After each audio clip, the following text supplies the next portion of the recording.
자영업자들이 가장 많이 사용하는 차가 이 차이기도 하죠. 네. 음. 자, 그런데 요번에 어떤 문제가 발생됐는지 바로 사진 먼저 보여드리고 말씀드리도록 하겠습니다. 자, 이런 문제가 지금 한두 건이 아니라 꽤 많은 부분이 나오고 요게 있다고 지금 현재 해요. 위에 이렇게 보면 벨트잖아, 벨트가. 네. 새 차인데 저렇게 벨트가 벗기지면 안 되잖아. 그쵸. 그리고 밑으로 쳐져 있는 건 오토 텐셔너라고 그래서 네. 벨트 장력을 자동으로 조절해 준 장치야. 아, 네. 그 벨트가 장력을 조절해 준 장치가 밑으로 떨어졌잖아. 그쵸. 저거 이제 볼트가 풀리거나 이게 부러져서 그렇다는 거 아니야. 네. 그러다 보니까 저거 부러짐으로써 일단은 워터펌프 음. 워터펌프 작동 안 하죠. 벨트하고 연결됐으니까. 저게 이제 왜냐면 요새 벨트가 여러 개가 아니라 하나로 해, 하나로. 아. 원벨트 시스템이라고 그래. 네. 벨트 하나가 에어컨 컴프레셔 작동하고 또 발전기 작동하고 그다음에 이제 워터펌프 작동해요. 근데 만약에 저 벨트가 벗겨지는 순간에 일단 에어컨 컴프레셔가 안 도니까 에어컨 안 나오는 거고 네. 그다음에 워터펌프가 작동 안 하면 물 순환이 안 되잖아. 네. 그 냉각 불량으로 해서 오버히팅 할 수 있고 엔진이 망가지는 거야 이제. 그렇죠? 네. 예, 그다음에 이제 발전기가 안 돌아가니까 충전이 안 되잖아. 아, 그럼 차가 안 되는 거네요? 충전이 안 되면 이제 주행하다가 뭐 당연히 경고등도 들어오겠지. 배터리 경고등 들어오겠지. 이런 이렇게 식으로 배터리 경고등 경고등. 들어오고 그다음에 계속 충전이 안 돼 버리게 되면 목적지까지 못 가게 되고 충전이 안 되면 시동도 꺼지게 되고. 그렇죠? 네. 예, 전기 장치 모든 게 이제 수업되니까 결국은 뭐 시동은 당연히 안 걸리겠지만 주행을 하다 시동 꺼질 수도 있죠. 아. 근데 제가 인제 저는 차를 음. 전문가는 아닌데 제가 봐도 이게 이 쇳덩어리가 이렇게 떨어져 있으면은 이거 잘못하면은 이 안에 빨려 들어가면은 큰일 나는 거 아닌가요? 원래 이 오토 텐셔너는 이게 고장 나는 게 뭐 때문에 고장 나냐면 달리잖아 차가. 네. 그러면 잔먼지들이 저 오토 텐셔너 사이에 베어링 사이에 스프링 사이에 껴요. 보통 한 10만에서 14~15만 정도 되면 저 껴갖고 이 오토 텐셔너가 이 자동으로 조절하는 게 작동이 안 돼. 네. 그래서 주행을 얌전하게 쭉 갈 땐 괜찮은데 왜 주행하다 다른 차를 추월할 때 있지. 그쵸. 악셀을 폭 밟으면 이 벨트가 장력이 늘어났다 줄이면서 벨트가 훌러 벗겨져. 그러면 벗겨지면서 저기 벨트가 모르지만 약간 실도 들어가 있잖아. 네. 고무 재질하고. 그러면 저 실이 밖으로 이제 그 한번 조기에 끝에가 실이에요. 실들 껴있는데 질기계처럼 그게 흘러나와 실타래처럼. 네. 그러면 이렇게 계속 돌 거 아니야. 그럼 막 실타래가 엉켜. 그렇지?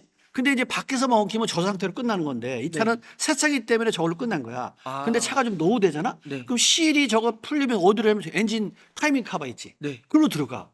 그러면 타이밍 카바의 기아는 이제 뭐 체인은 체인대로 타임 벨트는 벨트로 얘를 수동시켜 버려 얘가.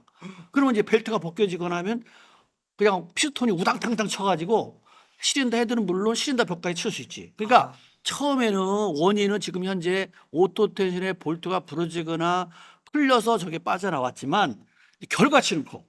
오버히팅도 할 수 있고 에어컨도 안 까지면 그까지 조금은 오버히팅하고 엔진 온도 게이지가 올라가니까 알 수도 있겠지. 네. 경고등인데. 그런데 중요한 건 그로 인해서 저거 실밥이 흘러갖고 엔진 타이벨트나 체인으로 들어가는 건 경고등이 없거든. 아. 운전자가 잘 모르거든. 가다가 인제 박살날 수 있는. 그러면 그 사이에 끼면 이제 갑자기 엄청나게 빠른 속도로 돌아가는 거 아니야. 공전이 700이고 뭐 2~3천 밟으면 이 실타래가 쫙 풀리면서 덩어리가 돼. 아. 그럼 거기에 딱 끼잖아. 네. 그러면 이게 점화순서대로 흡입압축 폭발 배기가 이루어져야 되는데 네. 점화순서 1, 3, 4위가 돼야 되는데 이게 엉터리로 이루어지게 되면 붙들고 있으면 어떻게 돼? 얘는 돌아가고 뭔가 박살나죠. 부러져야지. 네. 그러면 제일 먼저 간단하게 헤드가 이제 피스톤하고 붙자고 헤드가 나갈 수 있고 네. 더 그래도 이제 또 진행이 돼서 고속 RPM이 되면 이제 그 피스톤하고 연결된 커넥터도 쉬어.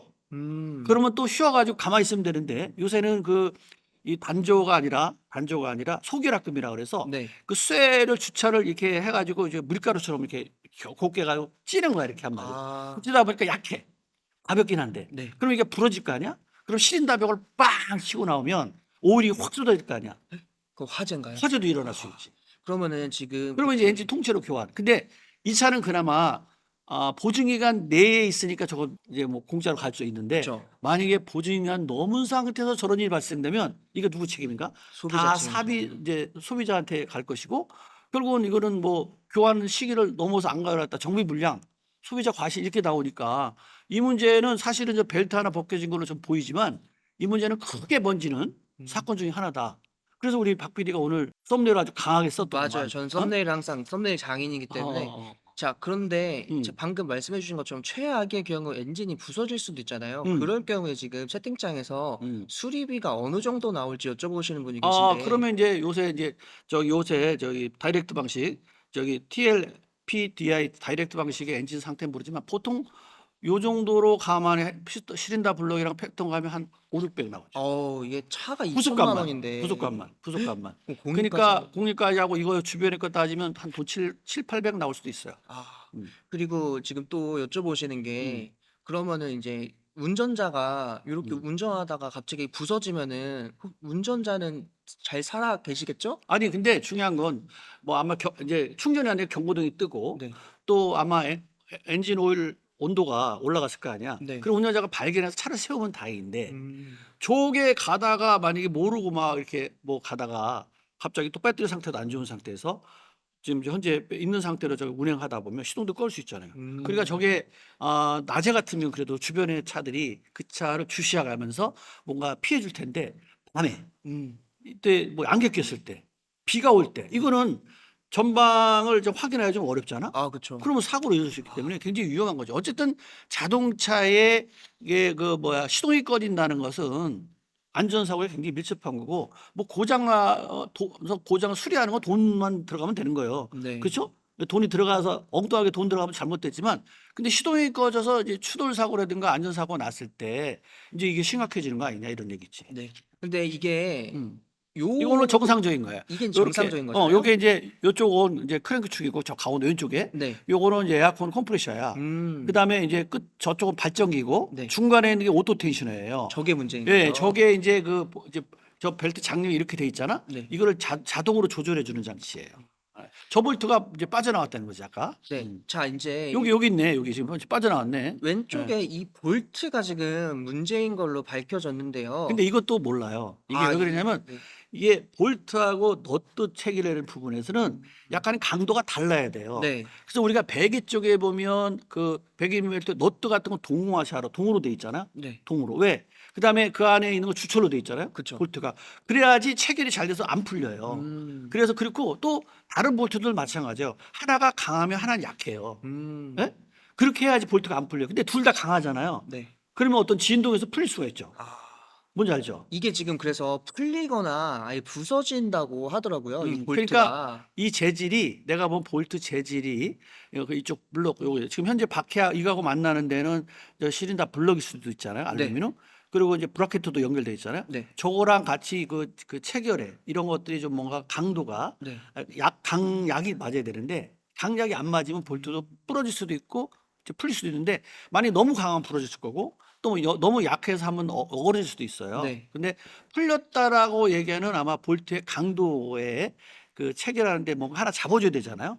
그걸 못 해줘서 그렇지 않았나 생각합니다. 내가 저거 직접 볼트를 빼보진 않아서 모르겠는데 어쨌든 볼트가 풀려거나 부러졌다 아니 다른 부러졌다는 얘기는 어쨌든 볼트의 문제든 반대편에 하고 체결하는데 재질의 문제가 좀 있을 것이다 이렇게 봅니다. 네. 지금 그래서 이제 제조사도 이게 이 볼트 때문이란 걸 알아서 지금 왼쪽이 기존품이고 오른쪽이 개선품이라고 해요. 그래서 이제 앞으로 출고되는 차량은 이 개선품으로 하고 있고 지금까지 있던 차량들은 아무 말이 없었다고 하는데 방금 제가 지금 요 시청자분들께서 말씀해 주신 걸 보니까 방금 이게 3월 7일부터 고쳐준다고 공문이 내려왔다고 해요. 근데 우리가 그 국토부에 니콜 거기 들어가 보니까 네. 거기는 이게 표시가 안 됐던데. 네, 지금 아직까지 조금 있으면 나올지도 모르지만 지금까지는 이제 국토부 홈페이지에 리콜 센터가 있는데 거기 무상수리나 리콜에는 아직 나와 있지 않은데 거기 조금 느릴 수도 있거든요. 그래서 3월 7일부터 고쳐준다고 하니까 이거 큰 문제잖아요. 그럼 이제 그러니까 이 차를 가지고 계시는 분들은 네. 지금 상태에서라도 육안으로 한번 정비업소에 가서 확인해 볼 필요 있어. 음. 왜냐면 지금 이게 한 번에 갑자기 볼트가 풀리는 건 한 번에 확 풀리는 건 아니거든. 네. 그리고 부러져도 확 부러지는 건 아니야. 뭔가 부러졌다, 이게 풀렸다는 얘기는 뭔가 조짐이 있거든. 자동차 부품이라는 게 한 번에 뭐 뚝 자르거나 뭐 무잘로도 하는 건 아니라 네. 조짐이 보이기 때문에 살금살금. 그렇지. 만약에 저거 풀리면 조이면 되는 거잖아. 네. 그나마 그러면 나중에 3월 7일 날 이후로 뭐 교체할 때까지는 임시로 쓸 수 있으니까 그냥 막연하게 기다릴 필요는 없고 오늘 이 소식을 들은 분들은 다 가서 한번 꼭 확인하는 게 좋을 듯해. 네, 이게 지금 제가 알기로 이 차량이 굉장히 많이 팔렸거든요. 많이 팔렸지. 엄청나게 많이 그리고 팔렸어요. 왜냐면 요새 네. 디젤차 안 나온다 그래가지고 용달도 어쩔 수 없이 저 차 사게 돼 그쵸. 있고. 전기차 말고는 이것밖에 지금 답이 없으니까 이게 어어어. 굉장히 많이 팔린 거 아는데 음. 지금 이 하시는 분들은 빨리 가셔서 한 번씩 확인을 해 보시는 게 좋을 것 같아요. 그렇지. 아니 근데 나오자마자 저러니까 네. 참 이 현대기아도 참 마음이 편하진 않겠어. 그쵸. 이게 또 사실 엄밀히 말하면은 이거 볼트 잘못 만든 거잖아요. 뭐 이제 이건 우리가 네. 동지엄질 수는 없어. 지금 볼트가 잘못 만들었는지 네. 아니면 브라켓하고 볼트 재질하고 안 맞는 거지. 이거는 우리가 확인이 안 됐어. 그쵸. 왜냐면 볼트 재질하고 저 브라켓의 강도가 맞으면 체결이 되는 건데, 네. 만약에 저게 개선품이 나왔던 볼트만 바꾸면 될 거 아니야. 네. 근데 볼트만 바꾸는 게 아니라 저 브라켓까지 같이 연결된 거 보면 볼트뿐만이 아니라 볼트하고 브라켓하고 재질상의 어떤 문제가 있지 않나. 그래서 저 브라켓들을 같이 바꾸지 않나 생각 들어요. 네. 그럼 우리가 볼트가 강도가 뭐 어쨌다 이렇게 말은 못하겠고요. 확인 안 해봤기 때문에 그쵸. 어쨌든 이게 풀려서 부러지고 풀려서 문제된 건 맞아요. 네. 그렇대 그 이 문제가 볼트의 문제인지 아니면 브라켓의 문제인지 그건 메이커에서 조사해 본 거 알겠는데 저 브라켓을 만드는 회사들이 이제 이렇게 같이 만드는 데가 아마 재질을 왜냐면 이게 볼트 오토 텐셔너 납품하는 데 다르고 저 브라켓을 주조해서 만드는 데 달라요. 그렇기 때문에 두 회사가 이 재질이니까 이게 맞을까라고 우리 이렇게 할 수는 없잖아요. 한 회사 만들었으면 되는데 그쵸. 그 따로따로 납품을 받다 보니 뭐 이 정도의 강도면 되는 거 아니야라고 하고 이쪽에 하고 또 우리는 이 정도만 만들면 되니까 모양만 만들면 되는 거 아니야 이렇게 생각하면 볼트의 체계라는 그 강도 문제 그다음에 그 체결에서 그 잡아주는 문제 그 재질의 문제가 있을 수 있어요. 네. 그래서 제가 브라켓까지 바꾼 거로 보면 뭐 볼트도 문제 있을 수 있지만 저 브라켓의 재질이 예전 거하고 좀 다를 것이다. 그래서 만약에 리콜하거나 교환해주면 아마 저 오토 텐션을 볼트만 바꿔주는 건 아닐 것 같아요. 저 브라켓까지 같이 바꿔주라고 봐요. 아마 이렇게 어셈블리로 교체를 해 네, 주겠죠. 네, 그럴 것 같아요. 네. 근데 이게 인제 밝힌 걸로는 강성 문제라고 했으니까 그냥 진짜 강성 문제는 네. 정확히 나오지는 않아요. 볼트의 강성 문제인지 아니면 브라켓의 강성 문제는 정확히 구분 안 했고 네. 같이 체결하는 데서 문제 있다고 나왔기 때문에 맞아요. 이건 우리가 뭐 볼트 문제입니다. 브라켓 문제 이런 건 안 되고 두 개에서 결합하는 게 볼트가 풀릴 수밖에 없고 부러질 수밖에 없는 조건을 브라켓 갖고 있는지 볼트 갖고 있는지는 더 해봐야죠. 어쨌든 개선품으로 바꿔야만이 저런 현상이 먼저 만들어진 거 이제 안 할 수 있으니까 다음에 갈할 때까지는 그래도 저렇게 나와서 뭐 엔진이 망가지거나 또 문제되면 안 돼, 사고 나면 안 되잖아요. 네. 그러니까 미리미리 한번 가서 체결 상태를 한번 오토 텐션은 저거 뭐 어려운 건 아니거든요. 그 볼트 한번 다시 확인해 볼 필요는 있겠다 이 생각이 듭니다.